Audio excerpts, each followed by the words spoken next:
Hello and welcome to the Event Bestie, the show that unlocks the magic of event planning by taking you behind and before the scenes. I'm your host, Tanya Hales. In today's episode, I'm speaking with Cheryl Izen, a live event contractor with over 25 years of experience producing for events around the world, from award shows to film festivals to the Olympics. Her resume is 7 pages, y'all. 7 pages. We'll be chatting about a career in the world of events, why the people are more important than the money, being fearless, and why I've nicknamed her the event closer. Let's get into it. I'm so excited for this conversation because I've given you a nickname. I'm calling you the event closer because you're just so badass, and I love it. Love that for me. Okay, so Act 1, we're going to talk about the money of the job. Okay. So tell me, how did we get here? Your bio and your journey into events. I'm one of those people that's had a few careers because I still don't know what I want to do.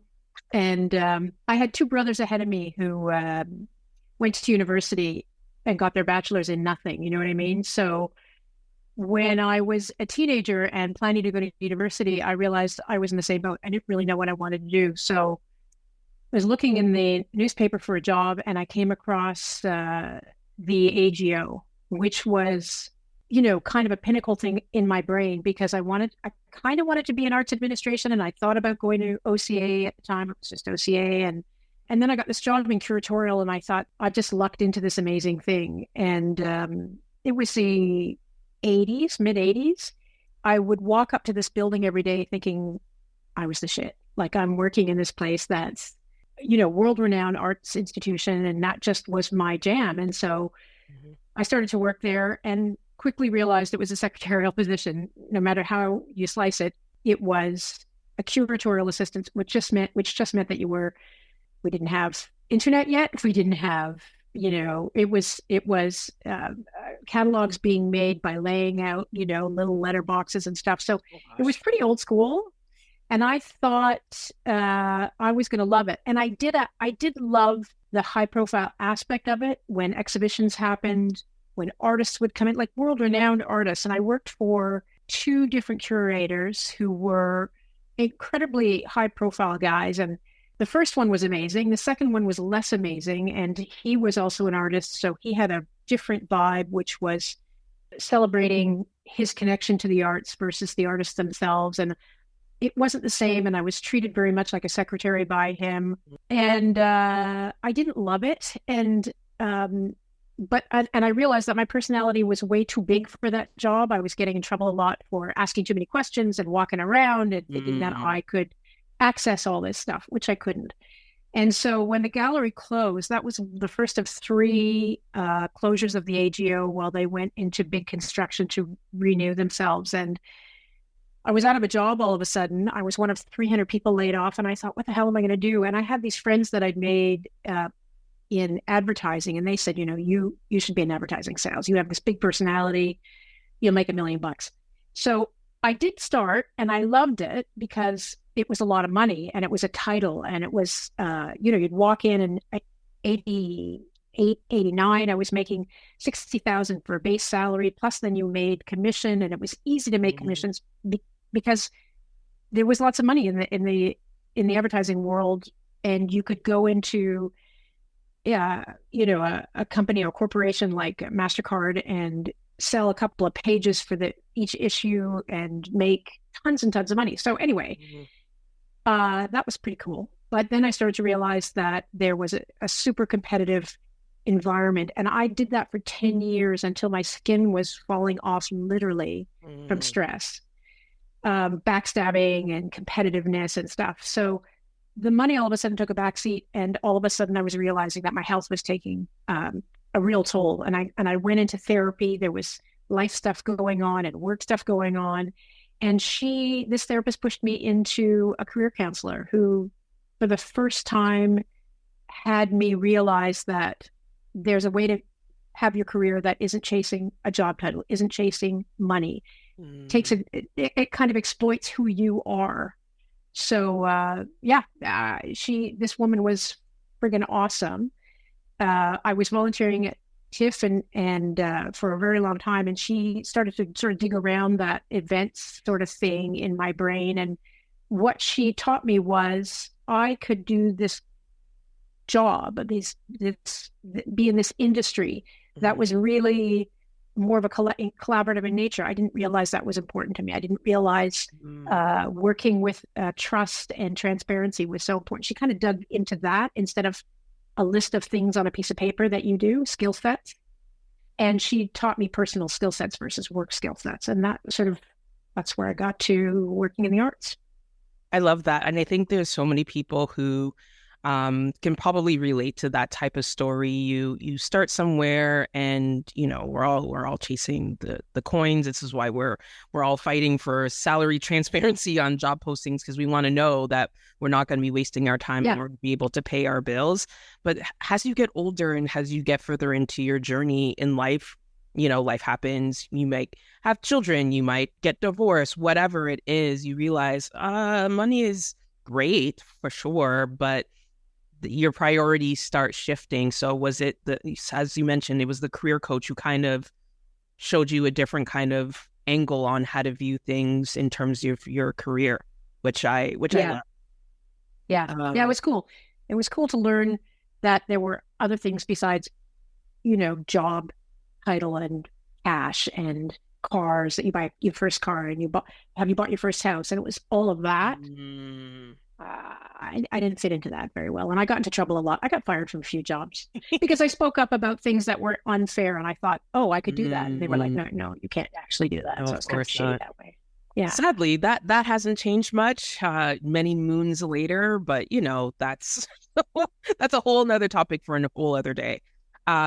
So skipping ahead, and this is part of because we had a pre-conversation in terms of when you entered your career and where you are now in terms of being in-house versus being freelance. Can you talk to just like the difference, whether it's not necessarily just the pay difference, but just the philosophical difference, I would say?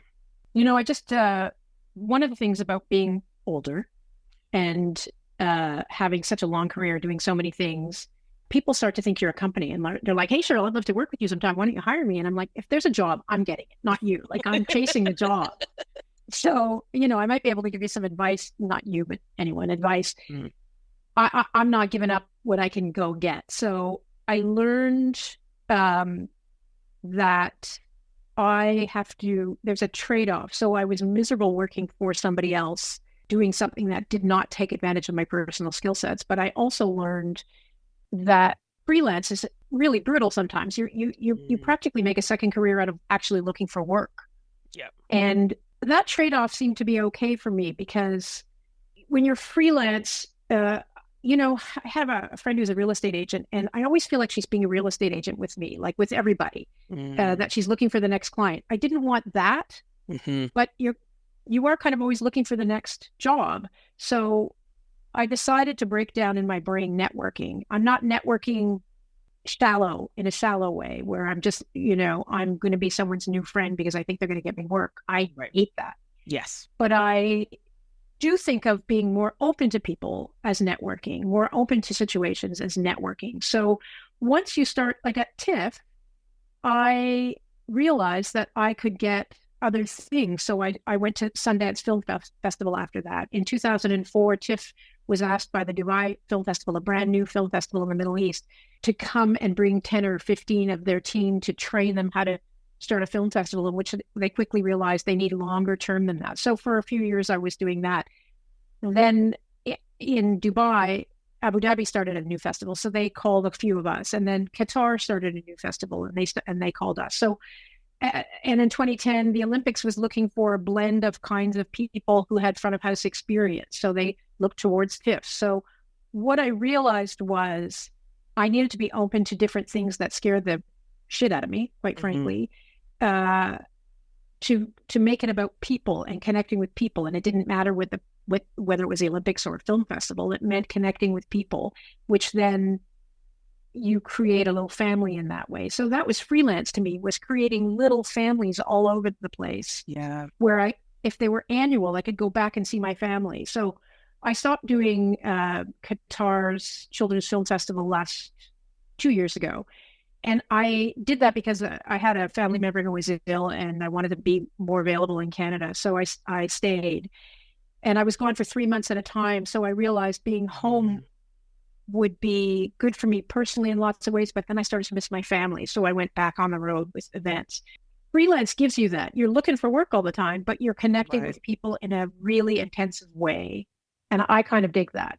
Everyone digs that, actually. When people start to work at TIFF, I say to them, you're not going to make any money. When I left TIFF, the building, because I started working for TIFF, the festival, before they were a building at King and John. Yeah.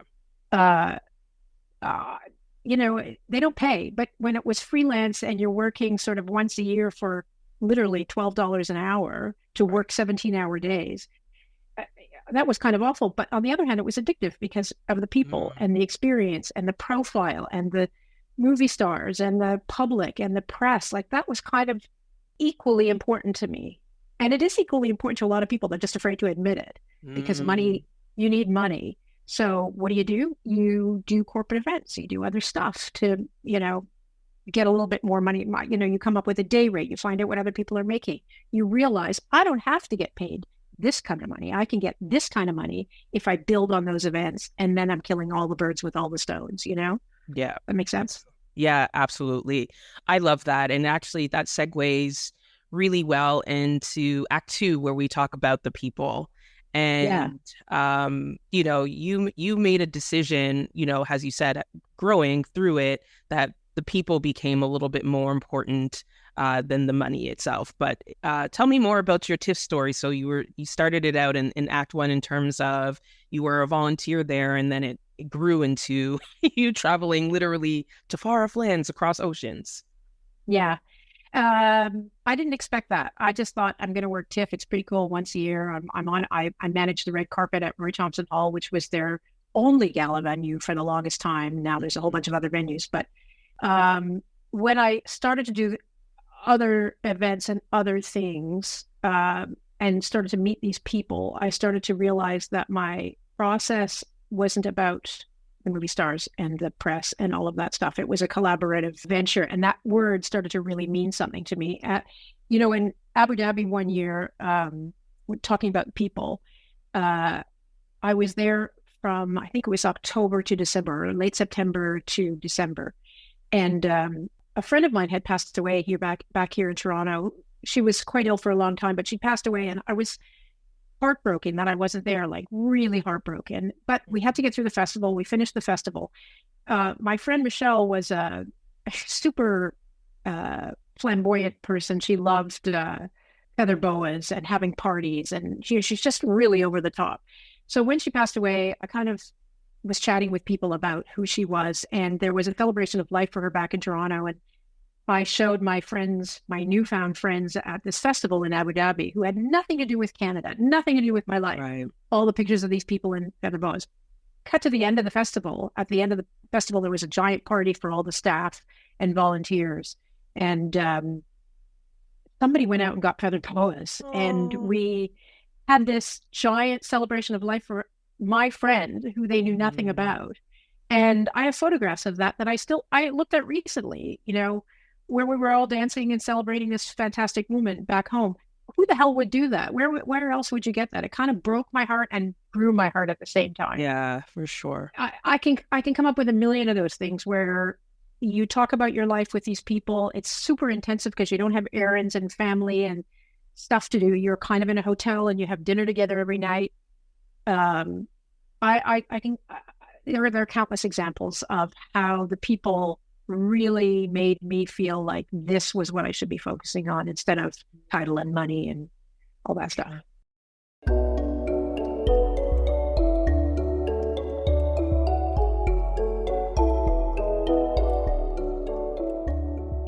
In terms of going across seas, I don't know your background, but I'm not sure if you speak said languages in Dubai, in Abu Dhabi. So how was that?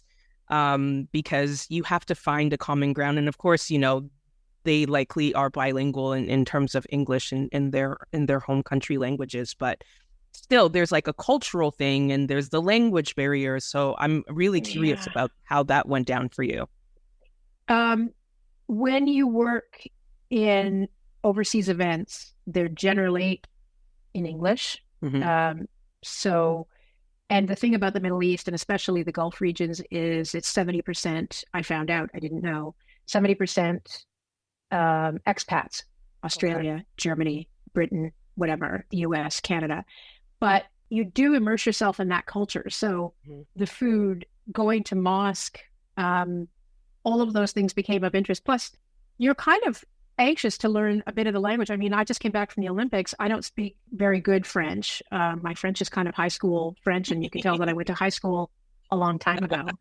So you just pick it up, or you make a point of learning. Like I did a little bit of Duolingo in both places, and you learn to say thank you and how do I get to this place or that place. And I think it was like 2018, I worked for a company that was building Chinese lanterns in the south of England in a giant animal park.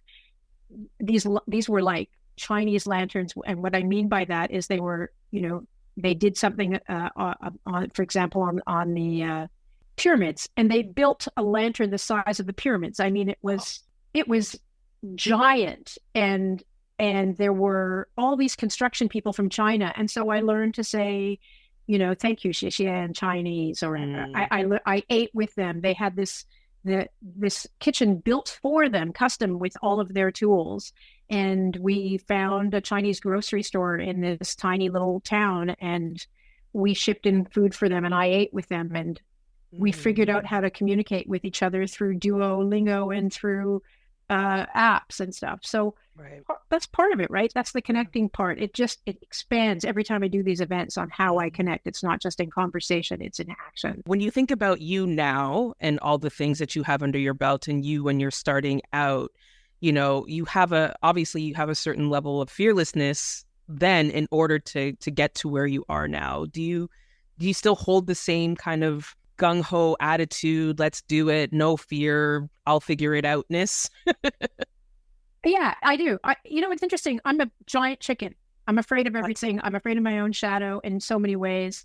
But to have a conversation, and this came from therapy, I think I can't recommend that enough to a lot of people who are struggling with things in work, struggling with things in any way. But I mean by struggling is not like depressed. I mean having a challenge that prevents them from opening up a little bit more. I used to be the kind of person that didn't want those conversations and wanted a lot of people around all the time. And now I don't love a lot of people around all the time on a social level. I like to have one-on-ones. And I wouldn't consider myself brave. My partner is a director and a stunt coordinator. And they say things like, I'm the kind of person who will jump off a building, but you're the kind of person who will have a hard conversation. And I don't want to do that. My partner's a female, and that's what she would say. So I am gung-ho, and I have a stick-to-itiveness about work. I'm a dog with a bone when it comes to work.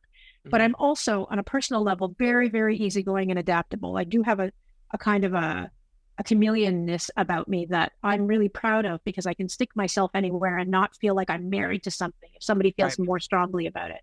But when it comes to energy and work and the long day, and let's just do it, if my job is to do X and all of a sudden Y and Z show up and it's a mess and I finished my 16-hour day, I'm like, okay, let's do Y and Z until we have to finish. Like, I don't care. That's great. Let's do it. I don't feel like I should limit myself in experience when it comes to work. I am kind of limited when it comes to social and stuff like that, because I need to turn off and I need the quiet. I live in the beach in Toronto, and if somebody says to me, let's go for dinner west of Broadview, I'm like, no, thank you. I just want to stay where I am because it's quiet and I can control it, and I don't have to get in my car and be around lots of people. Yeah. And that's fair. And I think that's also stems from the sheer magnitude of the events that you're a part of, right? Like if you were doing like intimate, dinners or, meetings for 35 people, it's still a lot in terms of being on, but you're talking literally like hundreds and thousands of people. So I think that that's a fair compromise to be like, I no talk to people today. Yeah. You know what that means, right? Like you've been in events. You're finished the event. You've put your all into it. And at the end of the day, all you want to do is just like put on slow horses on Apple Plus TV and chill out. You know what I mean? Also, side note, I need Apple Plus TV to get better marketing because their shows are excellent and no one ever knows about them until it's like winning all the awards. And I'm just like, I don't even, what's that? I know. I have Apple phones and a MacBook. Like, Apple, tell me about these shows, please. And then I'm yelling at everyone. I'm just like, have you seen this show? They're like, I don't even know what you're talking about. And I'm like, yeah, totally. That's my little non-ad for Apple TV shows. So what would you tell folks, young people who are thinking of entering into the industry? We know that there's event management programs at schools and, social media makes people think that planning an event is easy. But on this particular front, especially when it comes to the people and even your approach to networking and not being so transactional based, what would you advise to the young people? And I include myself as the young people, by the way. Yeah. I think go and get whatever. What are those three letters for people who have events experience who get the certificates? There's a CMP. Yeah. CMP. Yes. Yeah. I don't have that. I would go get that. Okay. Because if you're young and you want to do it, go get that, because it opens you up to more roles and being more responsible for things and being in charge of things. I got into events in my late 40s, early 50s. I don't want to be in charge of anything. I just want to be the most awesome gob. I don't, as I said to you the other day, I don't think in Excel spreadsheet planning. I'm not built like that. God forbid if I have to meet with a client, I don't know how to take their vision and plan it out on paper. I'm a doer. Mm-hmm. So I want to join the event when it's planned and thought out, and now we just have to plug in people and components and things. I want to be part of the plug-in. So mm-hmm. I think if you're young, I'd say there's two things to learn. The first thing is, do you want to be the person who creates the events? Do you just want to be the person who's part of the team and work collaboratively and have somebody tell you what to do? There's nothing wrong with being recognizing that you're not a boss, you're a collaborator. There's nothing wrong with that. I did not know that in my youth. I did not know that I didn't have to go on a career ascending path to be at the top. Yes. I found out through this amazing woman who I've lost touch with, sadly, that you just have to figure out where you want to be. And I want to be in the middle. I don't want to be at the bottom. I don't want to clean it up. I don't want to be the person who creates it. I just want to be the person who executes it. I am definitely an executor. I'm not a planner. So recognizing the limitations of myself did not mean that the limitations were a ceiling. It just meant I'm comfortable right here. I'm not comfortable up here or down here. I'm good right here in the middle. So I think knowing who you are, how you want to contribute, and if you want to be the planner or if you want to be the contributor, then just go and recognize that your income might not be $200,000 a year or $150,000 a year. It just might be $50,000 a year. Right. Plan your life out like that. Nobody taught us that in school. I know everything about the Métis fur trade and nothing about how to manage my finances. So, you know what I mean? Why did I need to know about the goddamn fur trade? I needed to learn how to figure out a budget. Yes. So you have to figure that out.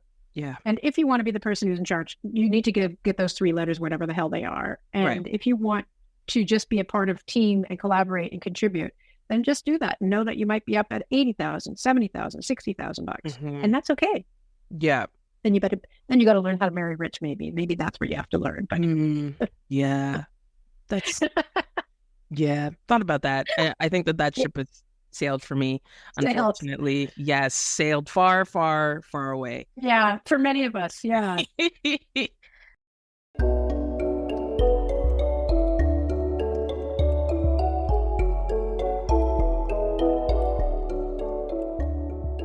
So you mentioned, you don't want to be at the top, which is funny because as you're speaking, I'm trying to be like, Tanya, where do you be? And I realize what my jam is the brainstorming. I love what is the name going to be? What is the event going to be called? Who are we going to have on the stages? What's it going to look like? Yeah. I'm less on the, I can execute, but do I really want to?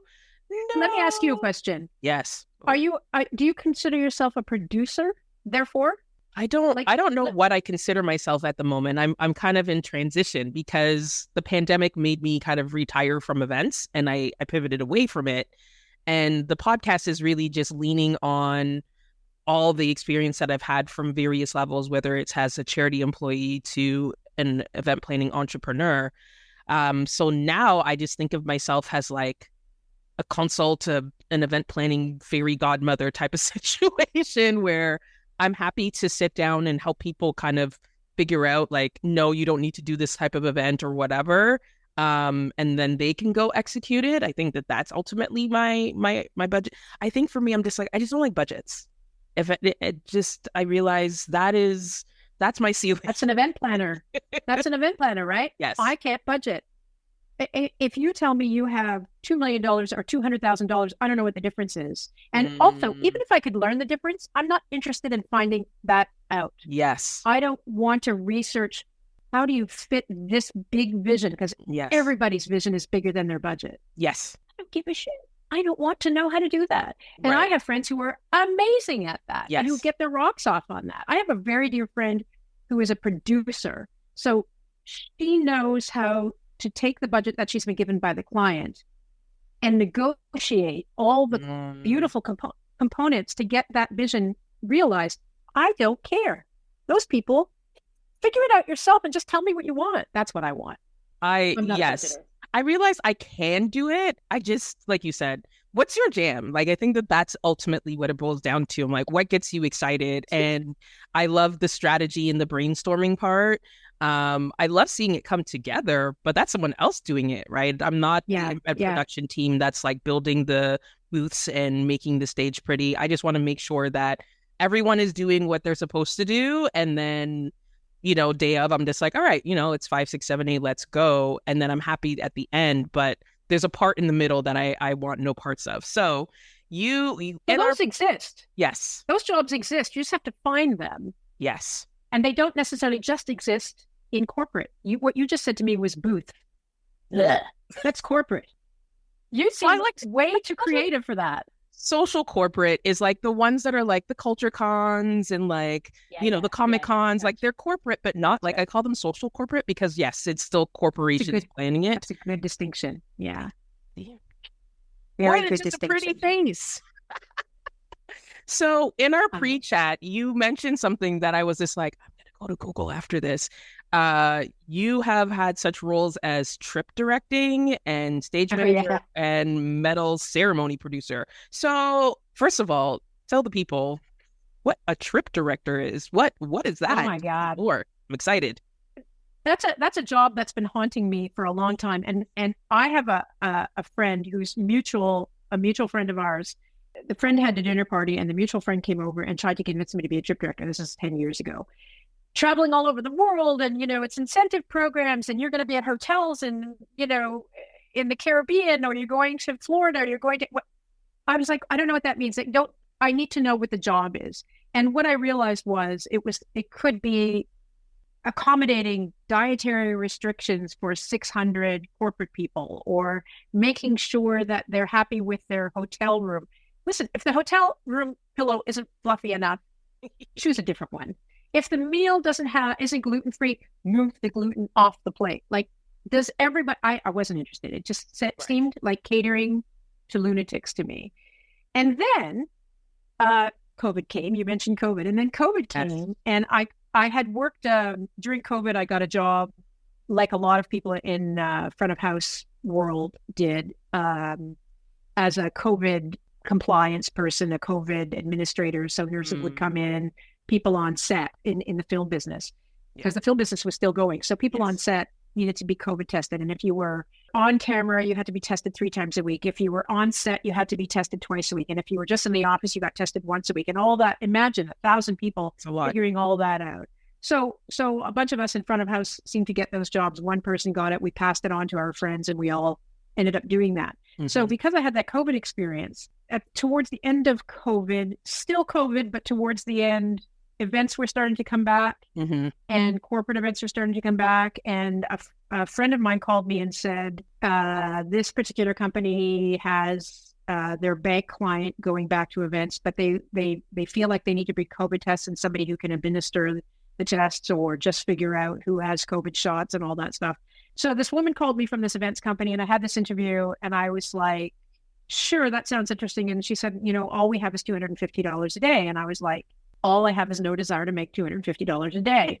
So no thanks. So she said, we also have this thing called trip directing. If you don't want to do that, it pays more money. And I said, what is that again? And she explained it all to me. And I thought, oh my God, I really don't want to do that. I really don't want to do that. So I didn't do it. But then I realized I wasn't making any money and I should have jumped on the $250 a day. And they didn't need that anymore. Hello, we're back to work. Right. So I decided to give it a shot. And it turned out that it doesn't matter if they don't like gluten or if they want their pillow fluffier. There's all these people and you work collaboratively. Just as I had loved prior to COVID, here I was again in a different scenario being collaborative. It didn't matter again what the end goal was. We're doing an end goal together. And that was to me, my jam. So trip directing is basically, there are many, many, many companies who knew that do these incentive events. They're in, Palm Springs for 4 days, Ireland for a week, whatever it is, for corporate executives or their bank tellers, and they've won some kind of trip, whatever it is. Got it. There are people who plan it. All I got to do is either open a door to a meeting, point to a meeting, or maybe I'm in charge of food and beverage, or maybe I'm in charge of activities, or maybe I'm whatever. You get assigned these events and you're doing it with other people who are doing it for the same reasons you are doing it. You didn't want to work full time elsewhere, but you like this collaborative approach. Yeah. So trip directing is just a fancy title for, just being a job executor, as I call it. Just tell me what you want. How does it supposed to look at the end of the day? I'll make it. I'll do that. And I'm doing it with 4 people I just learned I really love. Perfect. Love that. That's amazing. Because I've heard of incentive programs and meetings, etc., but you don't realize how expansive the event industry is. Oh my God! Start digging down, and I think that's why I wish people would just stop at like event planner, event producer, event manager, event coordinator, and realize like there's so many different aspects to it. You don't have to work in house. You can freelance. You can be really niche. You can. There's people who totally. I had this question asked to me, do you do day of weddings? And I'm like, absolutely not, because I want to know the name of, I did it once and I realized I hated it because I didn't know the name of the bride and their parents. Chaos. And I was just like, I don't even know your names. And it's a wedding. I should, the very least, know you are the parents of the groom and you are the parents of the bride, but I'm just learning no, absolutely. I did it once and I was like, never, ever, ever again, because the familial part of the wedding is what's important to me. It's learning grandma's name and that you need grandma's cookies on your dessert table. I need that context. The context. It's so important to me. It's so simple, but people don't talk about events in that way. No. I think what you just nailed it. It's finding companies that give you context, transparency, information. I had a mentor at TIFF who used to say, people confuse information as power. People think information is power. I have all the information, therefore I have all the power. Right. Information is power means I'm going to empower you with all this information and you will represent this because you have all the knowledge that I have and we'll all look good at the end of the day. Isn't that cool? Yes. And the other thing he taught me was manage the way you want to be managed. Do you want chaos? Then manage that way. Then work that way. Right. But if you don't want to be in chaos, then don't manage that way. And so I look for those things where it's collaborative and transparent and all those words that nobody teaches you, like teaching me the fur trade does not give me life skills. Learning about those words that nobody talks about in business, transparency. They're not just catchphrases. They're really important components to your internal happiness where you're spending 8 hours, 10 hours, 17 hours a day, right? Yeah. Knowing all those things. Context is so important. I think and if you work for sorry, go ahead. If you work with that. No, I'm just saying what you just said just nailed that for me. I just learned something from you, was that it was context that I didn't realize that I was getting from these companies. So I didn't mind trip directing anymore. I didn't mind that it was corporate because they gave me context. No context, no jobby. no context, no jobby. Yeah. Yeah, I think I spent a lot of time at work when I was working. I'm just like, context people, context, because it's so even in terms of like something small where if I'm sending a calendar invite for a meeting, I put in the meeting, I'm like, what's this meeting about? What are we trying to get out of this meeting? So in that way, they know, oh, I don't need to be in this. I'm going to send it to my coworker who Yeah. does. And now they're not sitting in a meeting that they're just like, why am I here? Not Totally. everyone hates having Totally. their time wasted. And so I think it's just in terms of the little things, right? One of my favorite wedding client moments was when I found a little Hello Kitty mirror for her and presented it on her wedding day because she was a big fan of Hello Kitty. And I wouldn't have known that if I was a day of coordinator. And it was like, it cost me like $10. But it was such a cute little moment because I'm just like, we're coming to the end of our journey. Like, we've been together. I think I was pregnant for her wedding. And so, like, I was like, due the month after. So, like, I was very pregnant. And I'm just like, we're coming Yeah. to the end of our journey, and then you're gonna Yeah. go off and be married, and I'm gonna go off and become a mom, and so like that, something like that. And I'm just like, I wouldn't have had that. And is it context in the terms of like it's important? No, but it is because at the end of the day, she knew I had her family, her soon to be family, her born into family.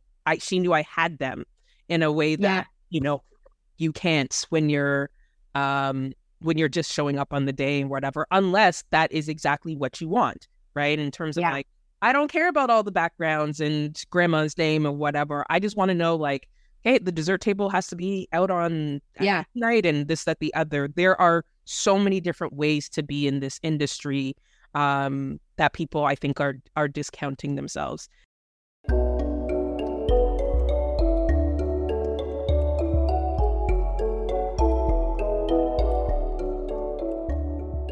So one thing I'm really excited to talk about is your Olympics experience and being the medal ceremony producer. And I told you in this our pre-call, I remember watching the Paris Olympics and when they were bringing out the flags, and I was just like, like, is there a rule with just all the flags? And they're just like pending until someone wins, and then they got to put up the flags, and then the boxes. What's in the boxes? I had so many event nerd questions. So when I found out that you were a medal ceremony producer for the Olympics, I'm like, this is so exciting for me. This is like a bucket list moment to be like someone who was there on the ground doing the thing. So tell me all about it.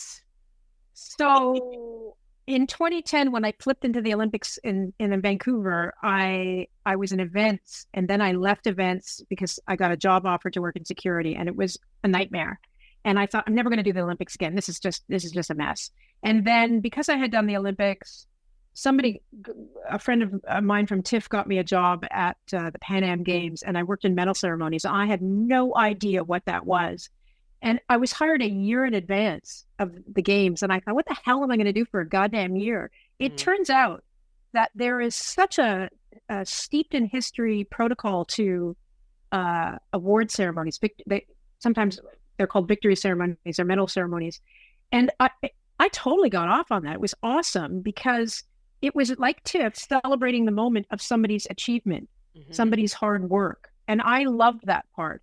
So I learned from this great couple who are out of New York. They've worked the Olympics for 40 years, and this is what they do. So the protocol is that when people win, there is obviously a necklace with a medal on it that gets put on the neck of that athlete on a podium. There's a protocol to the podium. There's a protocol to how the medals are picked up with the ribbon, so it goes on them. There's a protocol to where the flags are.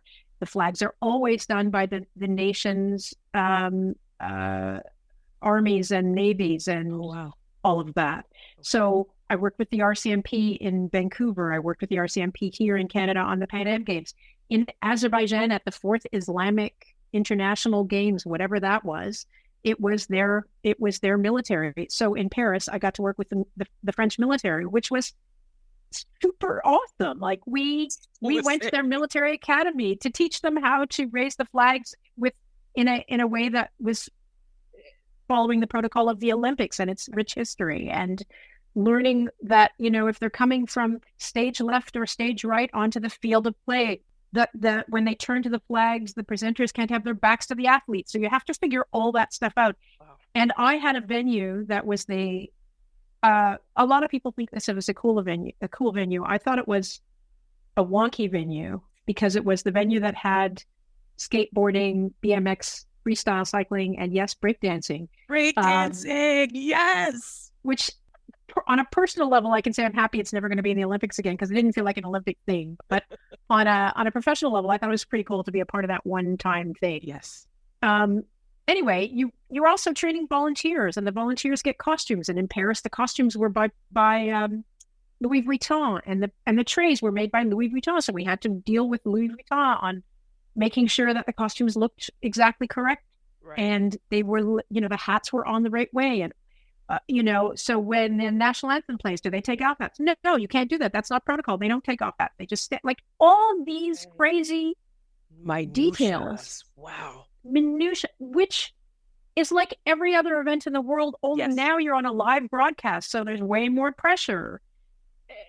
You're also dealing with protocol people, with sports people, because the sports team is the one who takes out the podiums. The podiums weigh so much. The flags can't be in the way of ticketing. The ticketing people don't want flags up in front of audience, and the bases weigh 300 kilos each, and they have to be moved. And how do you convince the logistics to move it on time because they have other things to do? Like, it's all of that.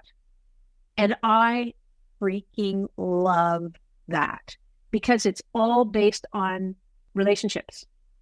Again, it's all based on collaboration. So, other venues that had people in my position would be like, logistics doesn't think they need to move that. It's too heavy. They don't want to move it. I'm like, well, build a relationship with them. Like, help them out with other things. So when I saw them working on other things and I was ready to go home, I would stay late and help them with their things so that we became a team.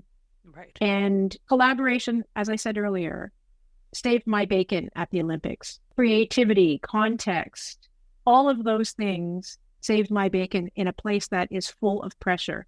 That's just my role. There were other people who worked in other departments who had equally important roles that were major to them, but not to me. So I just assumed that. And it was kind of hard because I also had French as not a great second language. And so I was dealing with people who didn't speak English a lot of the time. So you just figure it out. I have a theory that you always find your people. You get to an event, the first thing you do is find your people. Find the people who work like you. Make the buddies. Make the friends, make the connections. Yeah. And I will say in all transparency that I didn't work for Paris 2024 directly. I worked for a subcontractor. I did not enjoy them. They had never done major international events before. They won this contract somehow. So I had to go against a little bit of how they taught us. You have to figure out the balance. They were teaching us incorrect protocol. They were teaching us protocol for events that aren't Olympic, that are more for that particular sport, because they had worked, I think they'd done the Saudi Games. So the Saudi Games was one event in one place over 3 days. It wasn't multinational, multi-event, multi-day, multi-sport. So I kind of rubbed them the wrong way a little bit, but I knew enough to do what was right for the event. Yes. That stressed me out. And as I said to you the other day, I think in that 6 weeks that I was there, because I didn't do the Paralympics, I only did the Olympics. I cried 3 times, and I cried the least of all the people doing my job at other venues. It was hard. And that's the other thing that people don't realize is that it looks like it's a fun event. This looks like it's a fun event. That looks like it's a fun event, whatever it is, corporate or otherwise, or the Olympics or TIFF. You got to put in the hours. You got to keep a level head. You got to learn to find your people. All of those things apply to no matter what the event is. Yes. I loved doing the Olympics. I don't think I would want to do LA. I will definitely try and do Milan Winter Olympics, but LA looks like it's going to be a lot to Joe. Yeah. I'm intrigued by it. I think I might YOLO and try to volunteer. I have a friend who lives there, so at least I'll have housing. But exactly. It's I think I just want to experience it from a volunteer perspective, because I remember even watching I think it was watching the Paralympics when all the countries were coming in and you had the volunteers dancing. Like, they've been standing and cheering and hours, I think you just nailed it. the volunteers at the Olympics are the way to go. They get treated like royalty. They get an outfit. They get hot meals. We did not get that. They get all the recognition because they have this outfit and they're walking on the subway, on the streets, and people are cheering them. The Olympics really supports the volunteer process, and there are thousands of them. I would recommend if anybody wants to get into that kind of event, go volunteer. Go volunteer. You're not going to get paid anything. You're not going to get housing, but you're going to get YOLO is built for that job. Sweet. Duly noted. I think I already did sign up to get emails and such. Good. Because, you never, like, one never knows where your life is going to take you. And maybe mine will take me to LA in 28. Who knows? It's like 3-4 years from now. My brain can't compute that everything that you just said to me. And in terms of, how do you stick to what but still build the relationships? And then I'm also thinking of everything that you just said multiplied times. You were just one venue. So this is also happening at 17 other places throughout the country. I think, like, what this conversation is, it's like event people are such unsung heroes because it takes so much skill, so much stamina.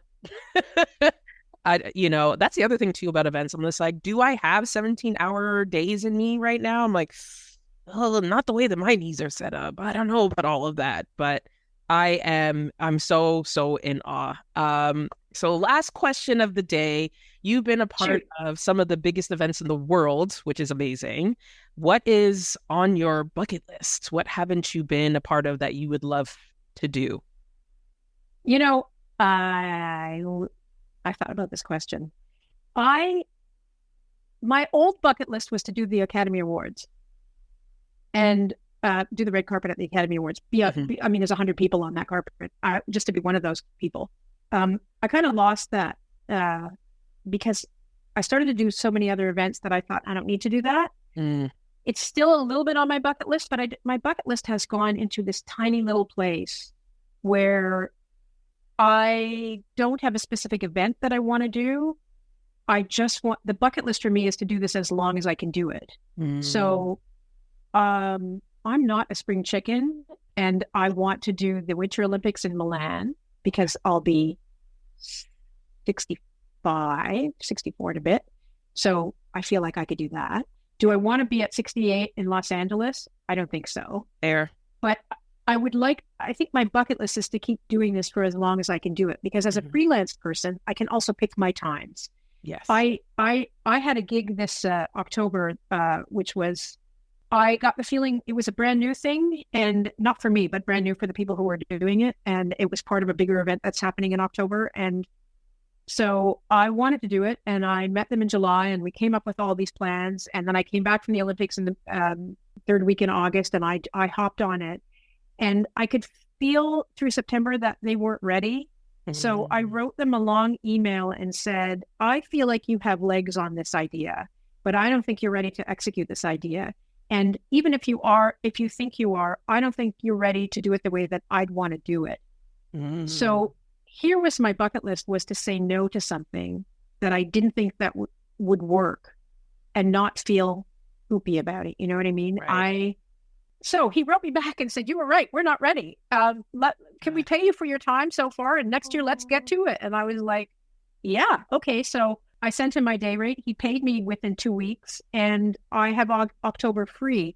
I'm not filling it on purpose because I just came back from the Olympics and did a carpet at TIFF. I did a Songwriters Hall of Fame as a stage manager, part of a bigger team at Massey Hall. I did another thing at TIFF, Tragically Hip event with Choir, which was awesome. It was beautiful. I'm tired. Yeah. So I'm taking the time. My bucket list is to know when to pick and keep going, but not work myself into an early grave. Yeah. So I think I'm hitting it. I think I'm hitting my bucket list right now. And I don't have much more beyond that, except I want to keep doing it. I want to keep doing high profile things because they're fun. I want to keep being collaborative, but I also want to be discerning, which was a late in life lesson for me, was to be discerning. Doesn't really have a bucket list answer, but there you go. I think it's a perfect answer. I think that's what, yeah, I think it's a perfect answer. I'm in awe of you. I think that, there's so many things to learn there, wherever people are in their journey. I think that that's so key, right? I think that it would be easy for me to say like, oh, I want to do, the Super Bowl and whatever. I mean, I do. I want to be part of the Super Bowl in some way, shape, or form. But I grew up watching the NFL, so that's why. But I'm just like, what about it, right? Is it on my bucket list because I grew up an NFL fan or because I'm an event nerd? I'm just like, it's a combination of Exactly. But, I'm also a parent. So I'm also mindful of what my bucket list looks like doesn't afford me being away for 3 months at a time because who's making sure that this child goes to school? Today was picture day. I don't even know what he wore.